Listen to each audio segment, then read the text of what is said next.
Hi guys, and welcome to this other video.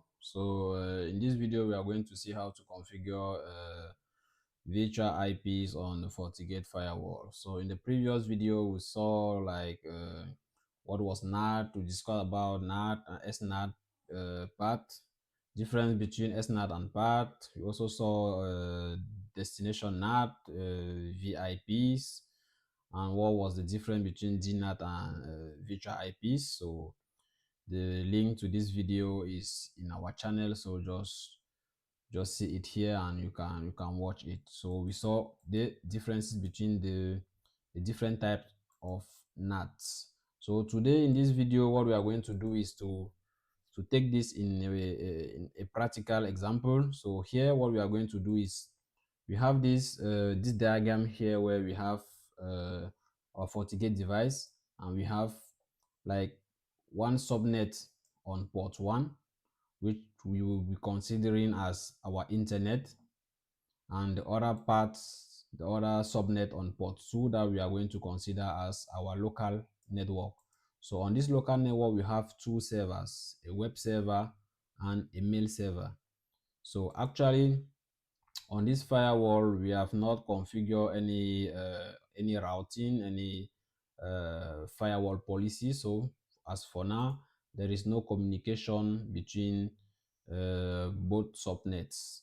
So what we are going to check from here is to connect on this test pc2. So from this test pc2 we can just double check that 176.16.1.21, which is our web server, is actually accessible from this pc2, and also that the 1.22, that is our mail server, is also accessible from our test pc2 workstation. While on the other side, on the internet, if we try to connect on the internet and we try to access the 176.16.1.21, which is the local server, the server on our local network, we don't have access because from the internet normally we don't have any knowledge about this subnet, so it won't work. So now what we are going to do is to connect on our FortiGate firewall, then we'll create VIPs, then see how to create a firewall policy to redirect all connections that comes from the internet to this firewall, then we'll redirect it to the corresponding service. So from here I will connect on our FortiGate firewall, remind later. So as I said, from here if I go under network interfaces, so we have port 1, which is connected to our internet or our subnet that we are considering as the internet, and we have port 2 here, that is the interface on which we created a DHCP server for this other subnet. So what we are going to do, we can also check that from network. Here we don't have any static route, and also under policy and objects we don't have any firewall policy except the implicit deny policy that is there by default. So what we are going to do here is to create what we call virtual IPs. So I click on the virtual IP menu, and from here I will say new virtual IP. So I will just call this VIP for web server. Okay, VIP for web server. So what is the interface? So the incoming interface here will be port 1. So remember that from the previous video we explained that VIPs are one of the subtypes of DNAT. So one of the subtypes of DNAT, destination NAT. So in the DNAT, our local environment is considered as the destination, and the internet is considered as the source. So to configure VIPs, you are considering that the request will be coming from the internet.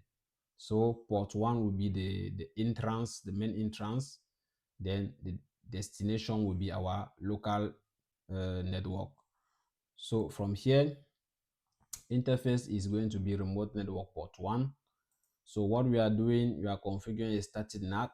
So what is going to be the external IP address range, or the external IP address, or the external IP address range? So from my diagram here, the public interface, or the public facing interface of my firewall is on 192.168.2.79. So I would like to start my range from 2.80. So here I will type like 192.168.2.80. so this is the external IP that I want to use. Then I would like to redirect or map this IP to my web server. So this means when everybody from the internet will type 192.168.2.80 on his web server, on his web browser, here in our firewall, we are going to redirect this connection to our web server. So here, my web server is under 176.16.1.21. So this is it. So I can even go further and add like port filtering. So here I will even add port filtering by saying, okay, if someone knows this IP address, I will also like, for more filtering or more security, I would like the person to add a port number to this IP address. So I would like them to add like 80 80 90. So each 192.168.2.80 double column 8090, I'll redirect it to 176.16.1.21. Then I'll send it on port 80. So that's it. So when it is configured like this, I'll just say okay. So from here, we have our first VIP, and we can see in the detail that we are mapping the request that comes under 192.168.2.80. We are mapping it to 176.161.21, and we are also making sure we are mapping the port 8090 to port 80. So port 8090 on this IP address will be mapped to port 80 on this other IP address. So our VIP is created. What we need to do now is to create a firewall policy with this VIP. So what I can do, I just right click from here. I will say create firewall policy using this object. So I hit on it. So I'll just call this policy web server, just like this. So as we are using our VIP, so we already know that the incoming interface will be port 1. So the outgoing interface will be port 2. So what are the source? Are we filtering this based on a particular source? For the purpose of this video, we'll just say all. So the incoming traffic is coming from any IP or any subnet from the internet. So what we are doing is, for the services, for the purpose also for this video, we are going to take all. So we are not filtering whether it is HTTPS, HTTP, or any particular service. We'll just take all for now. Then very important, what we need to uncheck here is under firewall and network options, we need to uncheck NAT. Why are we unchecking NAT? Because why creating the VIP? Creating the VIP is already like performing the NAT, because the NAT, as it says network address translation. We've already said what we are going to translate in the VIP. So we already said what was the external IP and what was going to be the map, the internal IP. Same thing for the port numbers. So here we don't need to keep this NAT enabled, so we just disable it from here. So I think all is good. So all we need to do now is to hit OK. So our firewall policy is created with our VIP, the VIP object that we created. So let's check if this is working now. So to check, what we are going to do is we are connecting from here. So on the web browser here on the internet site, we are going to type 192.168.2.80. Then we'll add 8090. Normally this should redirect us to this web server. Let's check. So from here, I will go for 192.168.2.80.